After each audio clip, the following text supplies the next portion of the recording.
Welcome to Because It's Fun, a podcast about hobbies. I am your host, Connor Dempsey. I'm here to talk to people about what lights them up creatively. I'm here to talk to people about what helps them be their most authentic selves and express themselves most creatively, the thing that they want to do most in their free time, the thing that they would do for free if money were no object, their vocation, their calling, their hobby. We're here to talk about it, and I'm excited to share it with you. Hi, everybody. Welcome to the show. Welcome to Because It's Fun, a podcast about hobbies. I hope you enjoyed the first two episodes, which featured myself and Aaron Vaughn. This is episode 103 with my guest, Basia Smith.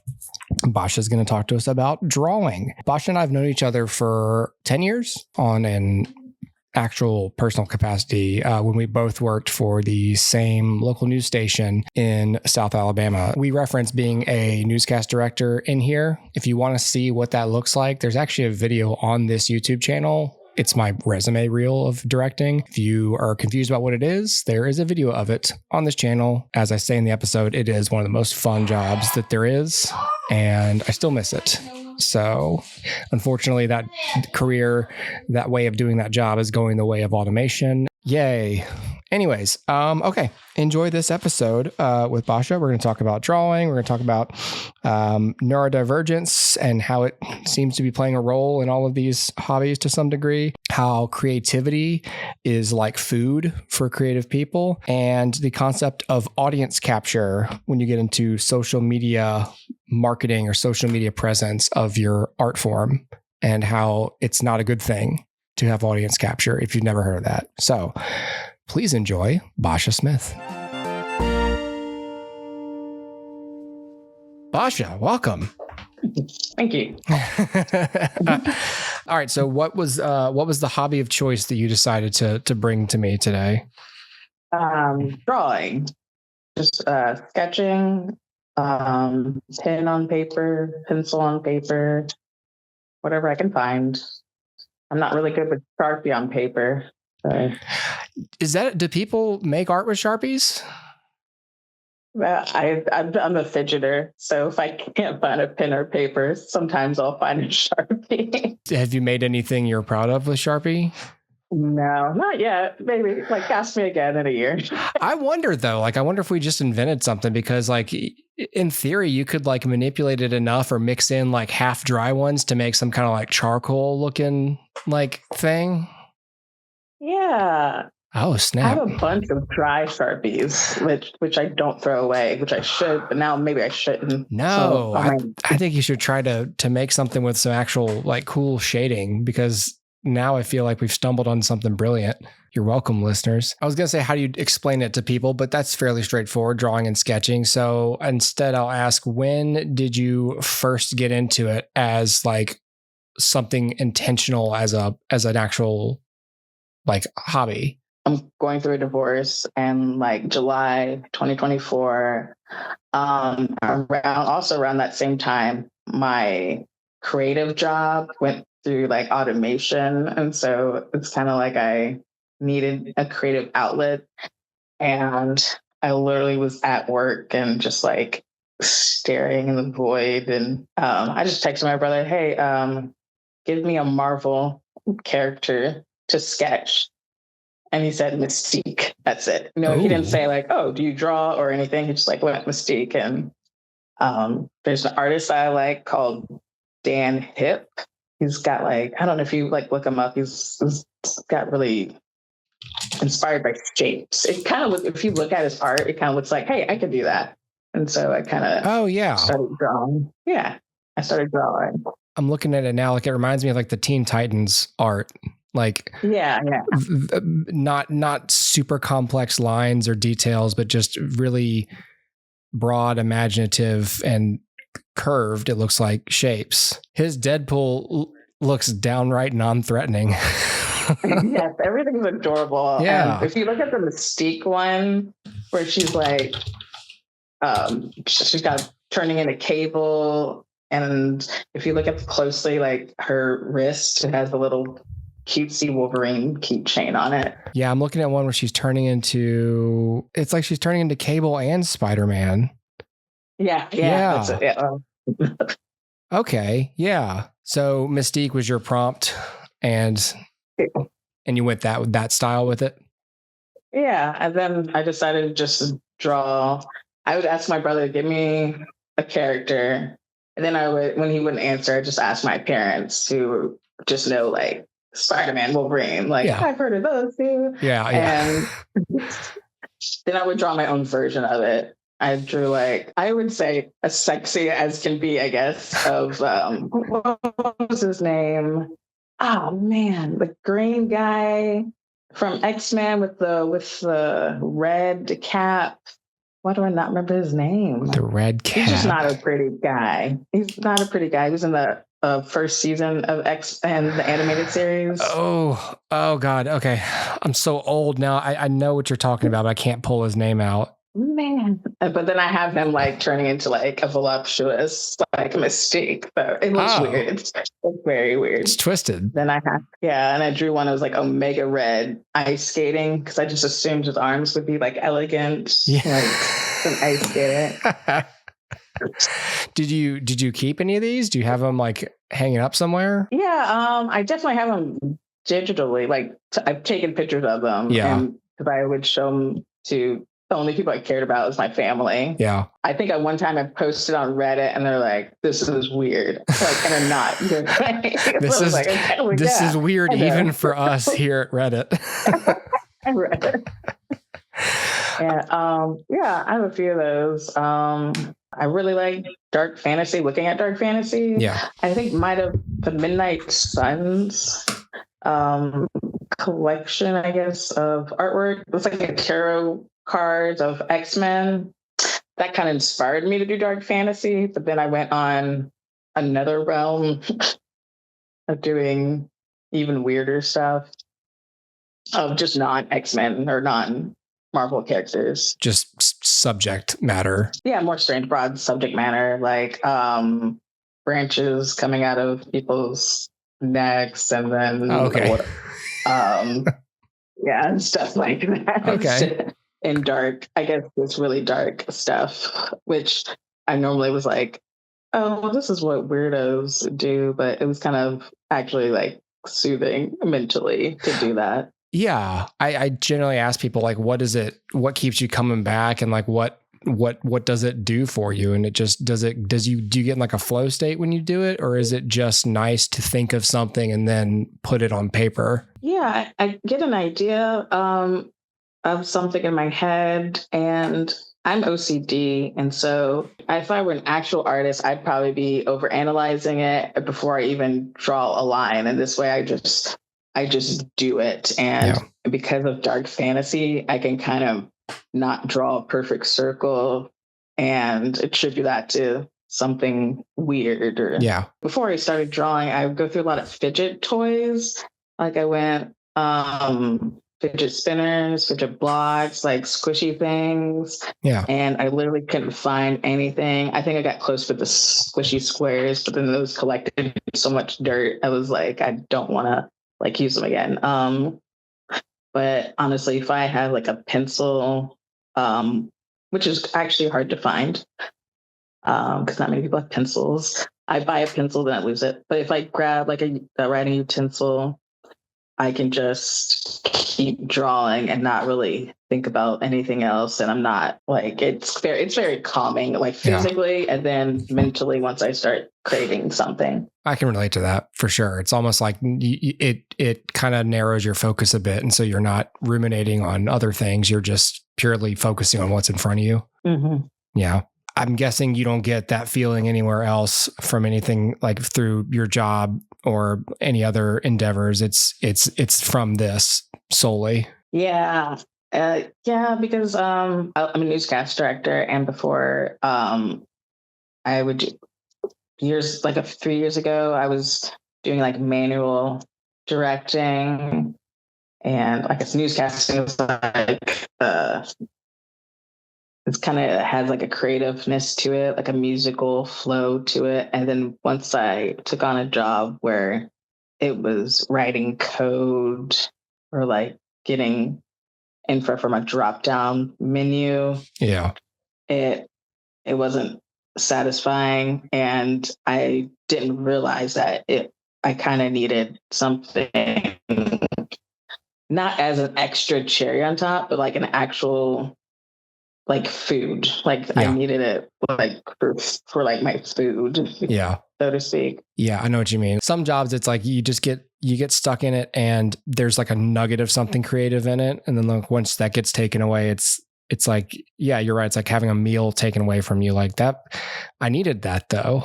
Cause you know, we've worked together and I used to be a newscast director as well for anyone who's listening. And like, I can attest, like it's one of the most fun jobs there is.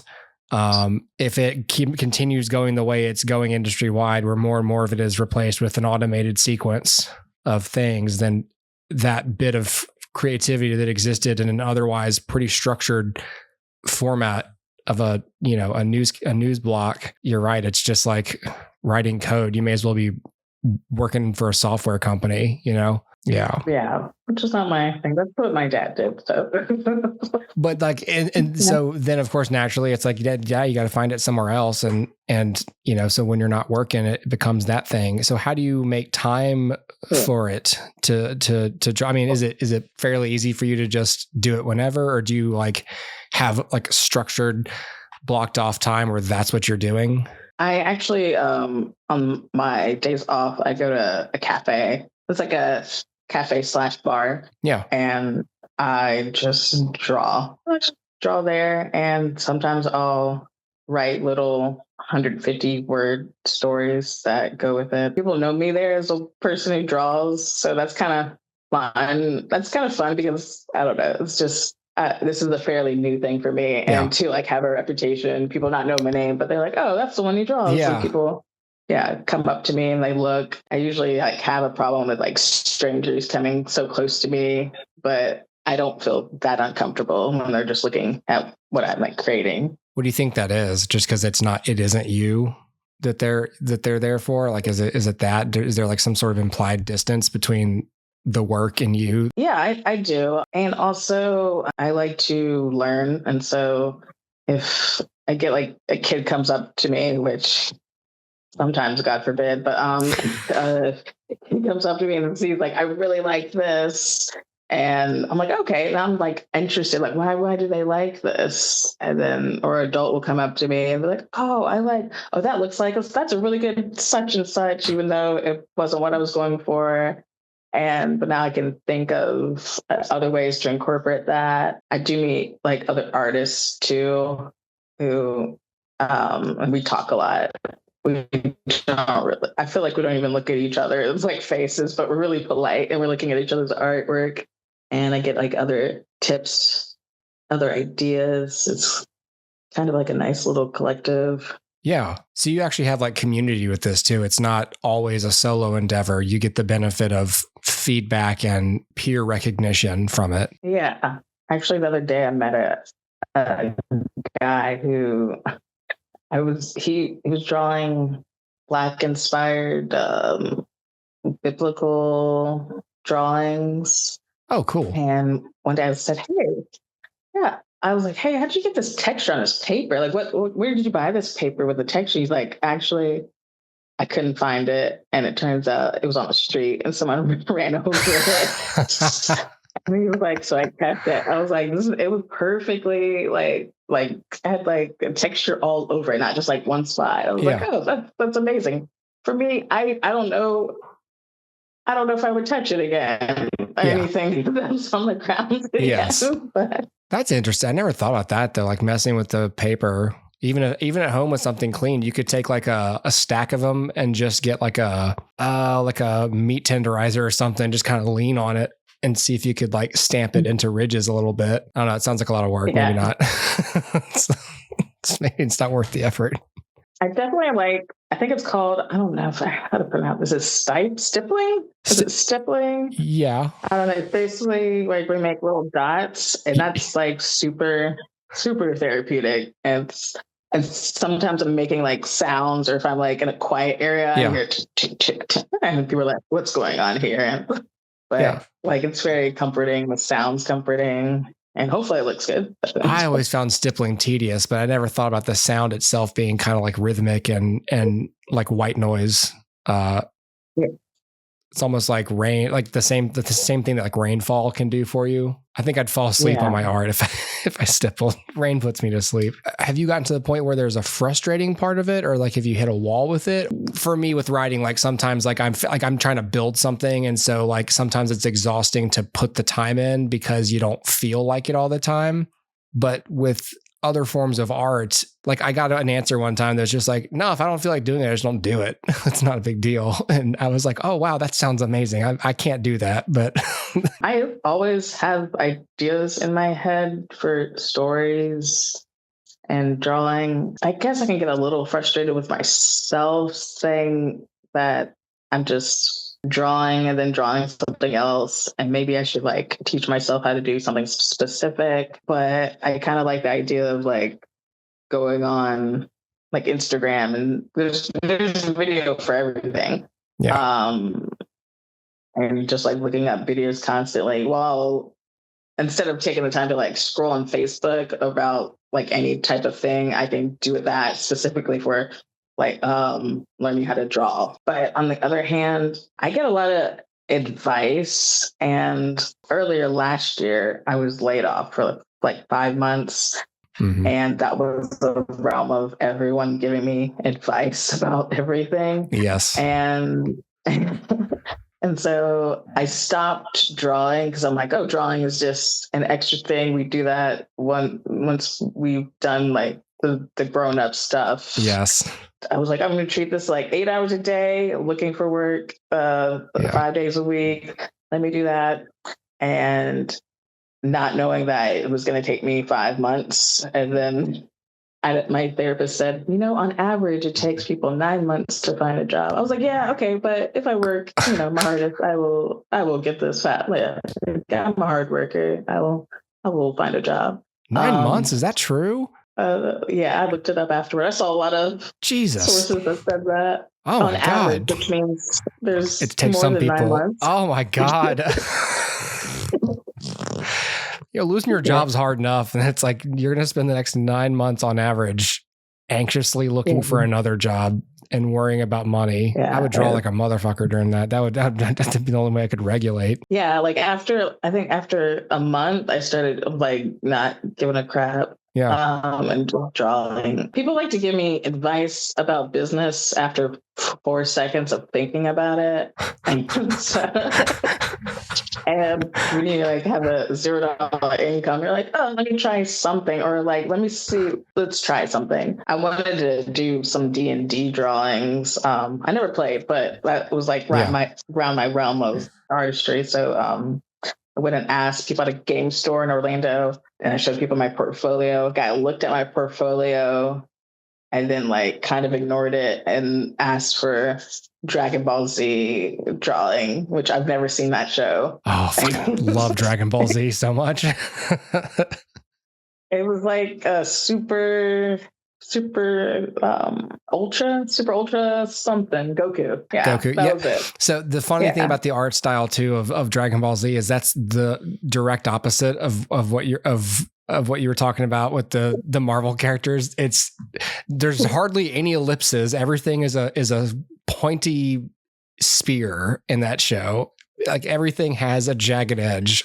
Yes, I know. The hair took me forever. Yes. And the guy paid me before he got the art. So I was like, oh, okay, I might as well like do that. Yeah. Then I went dipped in the digital for that, with the glowing hands. Like I drew it on pencil and paper, and then pen on paper, and then a digital color. That's completely foreign to me. Like I even one of my friends is an animator. And so like I've been around like Cintiq pens and digital equipment before. I don't understand how it works at all. I even saw that Bluey episode where like they zoom out and he's drawing them. And I don't understand. I don't understand that at all. it seems strange. So was that a learning curve with that thing, or is it more intuitive than I would think? I would say it's two different things, but I enjoy both of them. I have an app on my phone. I honestly just do everything on my phone with my fingers, and I draw everything. Wow. There's a lot of tools that help you with straight lines and all that. People are like, don't you want an iPad? I'm like, no, because I want something if I'm like sad or in bed, I can just automatically do that. You have it. Yeah. Always have my phone with me. Portable. And it's also another like a way like to use my hands for fidgeting. I was really hesitant about using color. I don't know why, because I could just it's for fun. But with digital, I could just play around with the colors and just like hit the back button if it doesn't work. Yeah. But also, I think my favorite is just pencil on paper. I can erase it. Well, it makes a sound. Yeah. It just reminds me, like I journal sometimes, and like lately I have ended up like writing, like thinking of essays that I would normally workshop typing it, but because I'm already sitting, I've started writing them longhand. It's really interesting because I thought I would hate it because it's like tedious to do that, but I'm doing it. And I was like, there's something about this that's like even better, like running out of the page and then turning it and filling up another page with a pen. And I just thought like, whoa, I tapped into something primal. I don't know. I mean, I fully understand why artists can grasp digital tools, but prefer at least every now and then to just sort of go back to basics and just with the simple like analog tools that are cheap and available, you know? Yeah. Also with writing, I did this contest a couple years back. It's like a microfiction contest, NYC Midnight. They give you 48 hours. They give you a genre, an action, and a word. And you have to write a 250-word story. And for me, when I do that, I write it on a pencil or pen on paper, because if I do it on a computer, I'm constantly looking at like the word count and it's like bothering the mess out of me, or the deleting this. Writing on pencil paper forced me not to just write an asterisk or write a question and get to that question later. And then I'll type it up and realize it's 750 words, and then I have to like kill a character off or something. Yeah. Well, I think too, like it forces you to be economical. Like you're only writing as fast as you can write, but you can think much faster. I mean, it's the same with typing too, I guess. But like with typing, you're just unencumbered by effort and you can just easily delete. And something about writing, it's like a 2-tiered sequence where you're thinking and writing. And I just wonder if there's something to that. I do like any art form that can go both digital and analog. Kind of like not knowing, like in your boat, I feel like it's very refreshing. You're like, oh, this is like a buffet of knowledge that I've yet to like dive into. Also getting like feedback online from like legit people. Yeah. Who say like, oh, I think you should do like this, or look at this video. That's actually what I'm really looking at on Instagram. Like I deleted my TikTok. That'd probably be the most ideal place to find it. But maybe even the people I talk to, like at the cafe or just around, they don't really know much about animation. I actually took in like 1996, I think I took a animation class in elementary school in Atlanta, Georgia, and I was very excited because I was watching Rugrats. Yeah. And I was like, we're just going to be like that. We're going to be like that. And I remember at the end of the year thinking like being so disappointed that we spent a whole year doing something like insignificant. And I remember like casting that out, like I will never do this like again as a 6-year-old. So now, like 30 years later, I'm like, oh, I might dive into this a little more. With digital art and with like, single frame art, like so the artist I like Alex Ross a lot. I appreciate the painterly look of his art. Because I'm reading, I'm like, this is a comic book, and this is a lot of effort.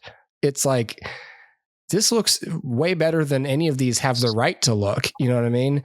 But like, but even so in terms of detail and texture, I like that. But then there's other art where it's just like, you can just, there's beautiful, like the perfect amount of movement implied, that it's like, this is a single frame I'm looking at, but I can already picture like what this would look like in motion. And like that kind of skill always interests me, like to where, yes, it's this on a canvas or on paper, but your imagination kind of gives it motion without actual motion happening. I always thought that was super cool and something that I'm not able to do myself, you know, so it's doubly interesting to me when people can do that. It's just an ignorance on my end. A lot of times growing up, I was conditioned not to say the first thing that comes out of your head. And so I just would write the first thing that would come out of my head. And I assume that's what other artists do. Yes. I do like taking a character, I'm sure there's a name for it, at least in writing a little bit, making you not like them and at the end you love them, or vice versa. I'm doing like a dark fantasy. It's like jars, and their like the story behind them is just there's this queen. One of them was like a queen who sacrificed. It's like this big bold story. And like part of her magic, you now have part of her magic to make your lips fuller in this new line. And so it's just kind of like, instead of using that for something like grand, it's like something for aesthetics, because people would buy that in real life. It's like a dark. I also don't understand the makeup industry. I think you just wrote a Black Mirror episode. What I like, it's almost like a Mad Lib approach. Like I haven't seen the series, but like something like Marvel Zombies, where it's like, okay, it's all these characters, but they're zombies. What would that look like? And like just making like one aesthetic change in like what they are, or like all of them are hunchbacks, like Quasimodo. Draw that, you know, and just to see like what the hell that even looks like, you know. It's just fun to sort of go, I'm curious about this, and the only way I'm gonna satisfy that is if I can put it on paper, and if I like it, I'll do it for someone else. And then it's just that drawing is like the purest form of a creative expression in that sense, because it literally is just, I'm thinking of something and I'm going to show you what I'm picturing in my head. Like writing is an old art form too, but like it plays on structure. It's based on images that you already understand. In a way, it's non-visual. This is why I write, because I overthink everything. The reason that I'm not, there was a time where I could draw, but it did get to the point where I had to understand what I was drawing and why. I ask too many questions to create visual art. I just can't do it. I can't get in a flow state with it because I'm thinking too much about the presentation, and I would stop myself from creating it were I to get into it. I drew something a few weeks ago or early this year, and I really didn't know what it was. So I just asked my brother, like, what is this? What does this look like to you? And he's like, oh, it's lightning in a bottle, right? And I was like, oh, I don't know. Like, I guess it is. It could be. Like, what do you mean you don't know what it is? You drew it. I was like, I was just drawing. But now that I could see, like, there is lightning. Like, this could be a bottle. Yeah. I'm like, I can see that. Yeah. And that's another reason, like, why I appreciate drawing. Just let my mind just take a break. Yeah. And yeah. Is there like a dream version of this that you'd want to reach? Like, do you want to ever like turn this into something that you're doing professionally or freelance or something? Like, again, like not just, you know, in between jobs, but like, would you ever want to like actually transition into doing this full time or even on the side? Or would that introduce too much of other people's opinions and expectations into the thing that you now have to make? Somebody has to do like the heavy lifting with a plan, like a financial business structure plan, because I don't want to do that necessarily. I had somebody ask me even the simplest thing of doing a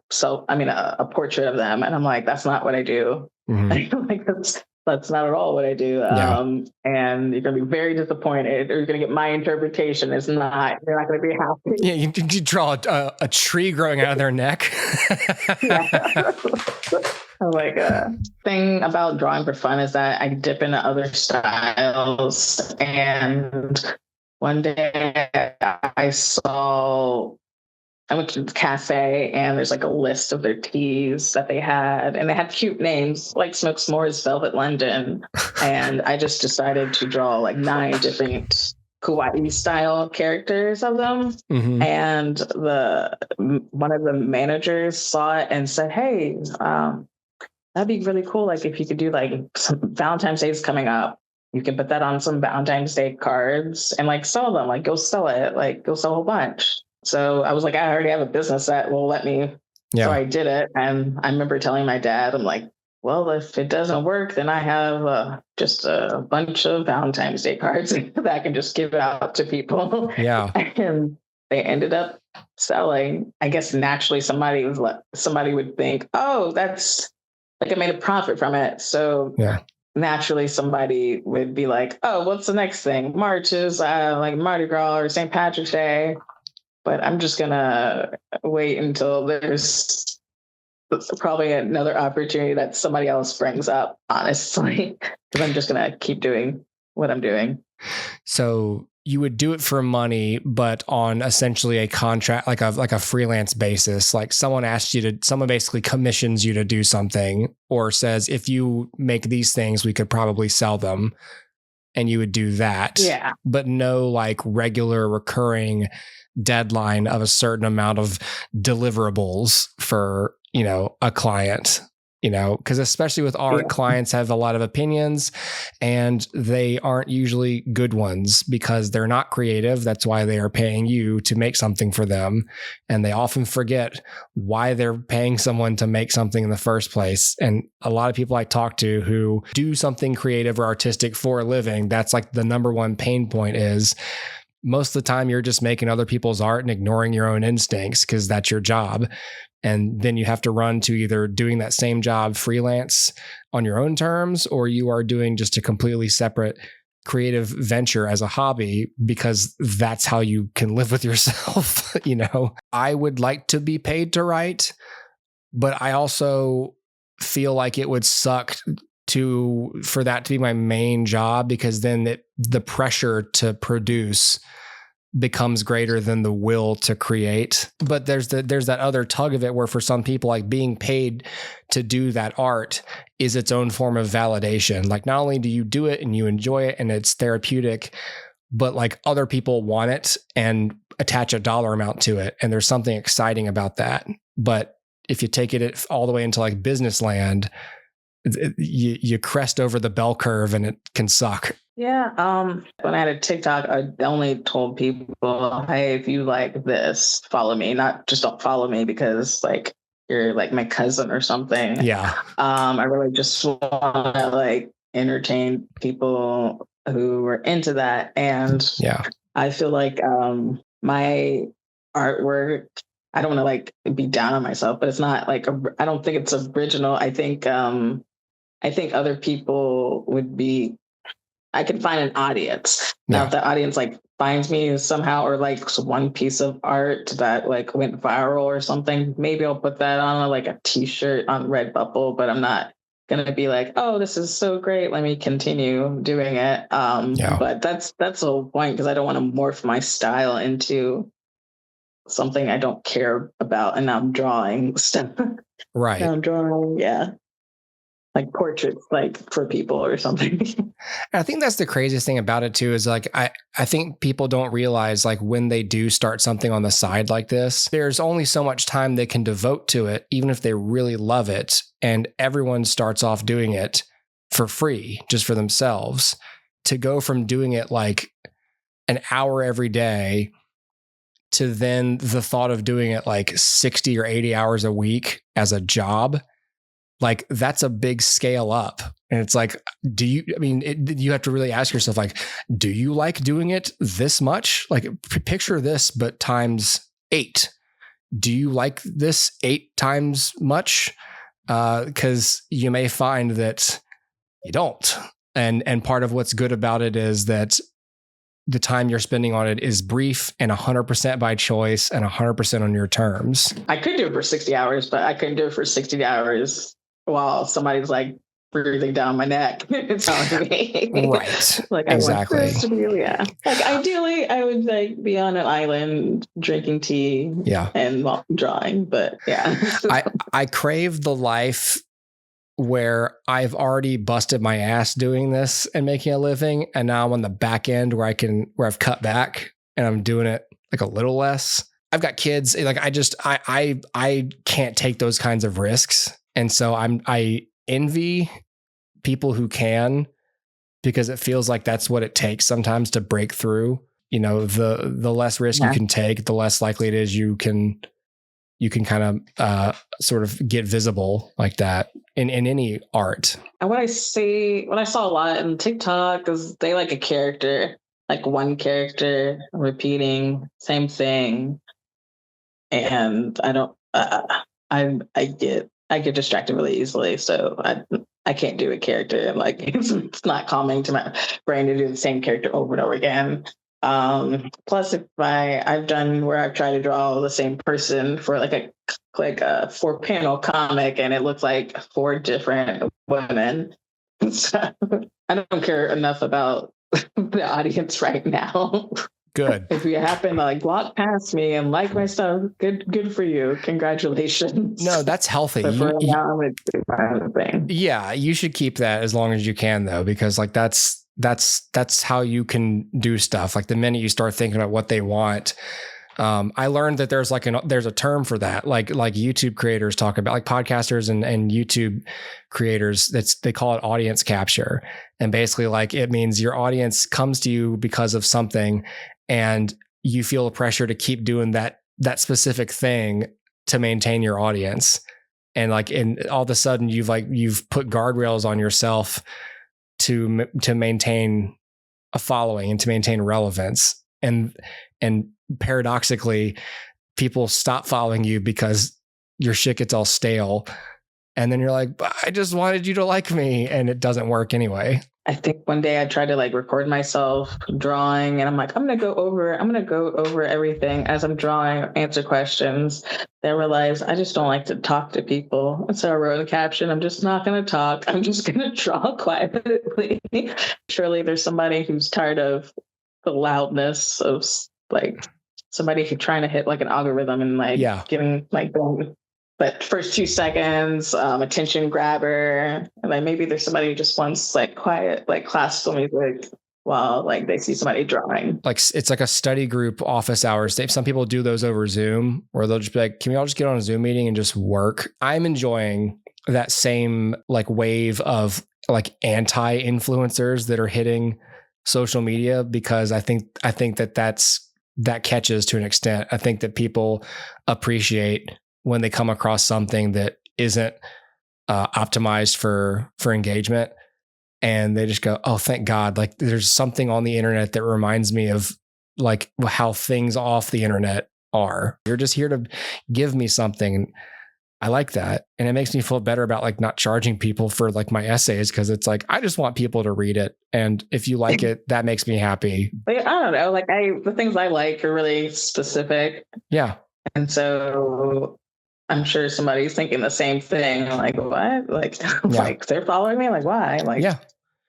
But that's the cool thing about the internet is like it does sort of like, whereas on one spectrum, everything is broad and one size fits all and very like common and general mainstream interests. And then there are niche pockets of it. You find that and you find like exactly your thing. And then you're just kind of glad to be there among other people who are doing the same thing that you're doing or like the same thing that you like. Well, I guess to wrap up, like, I mean, I always ask this last, what's the barrier to entry for drawing? And, you know, do you have anything you specifically recommend as far as getting started, or anything to avoid or skip? Material costs? Like, does this hobby cost a significant amount of money for you to do or for anyone to do? I mean, when I first started, I literally would get scrap paper from work on like a rundown and draw on the back of it. Yeah. And then I got tired of having lots of loose paper around and then just bought a notebook. There's a significant like art scene, and so we can get notebooks for a decent price without going to like Walmart. You get people at art stores that can recommend like a pencil, like certain pencils to use. I've drawn on a like one of those paper coffee cups before, so Really? like it's really like it's free to do.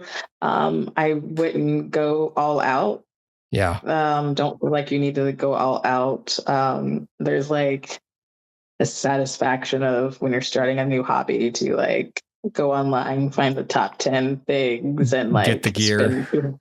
Yeah. And it's just like, oh, you don't have to do that. Find, like have a reason, like actually write down the reason why you need X, Y, and Z. Yeah. And if you can write it down, then go ahead and save up money and get it. I have like a couple of notebooks. When I'm done with this notebook, or sketchbook, I'm probably going to start on a coloring book. I bought a Batman Hush. It's a coloring book.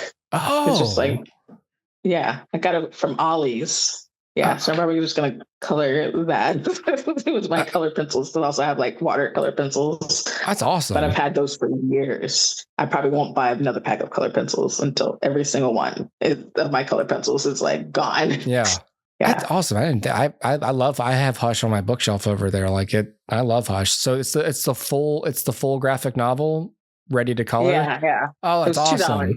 It was black, it's black and white and color on it. It's made for a coloring book. It was $2 at Ollie's. $2 for Hush? Yeah. Oh my God. But it's just a coloring book. Yeah. I know. I can express that as a color. Yes. Wow. And I've had it for like a few months, and I've colored like 2 or 3 pages because I'm like, oh, I gotta do it a certain way. But it's just like, I think I'm trying to work on anger panel. Have you heard of anger panel? Mm-mm. I read something about like just different shades of red to express anger. Oh. And so I tried to find something where the Batwoman, not Batwoman, yeah, was it Batwoman? Batgirl. Batgirl. That's it. Yeah, and I colored that. Actually draw other things around it if I feel like if it needs to be added, because why not? I should know more than the artist brush. But yeah, it's awesome. Yeah, and I guess research, like just go online for the tools you have, like other like look. The watercolor pencils that I had, I didn't know you could do so much with them. Somebody's like, oh, you can. Somebody walked past me the other day and they're like, oh, you can do that with it. I'm like, oh, you know what? It does say watercolor, and I've just been using them as color pencils. So like, let me try that. So yeah, you might have more than enough materials. Well, Basia, that's it. That's the whole show. All right. Thank you for talking to me about drawing. All right. Thanks for having me. Totally. All right. I'll see you later.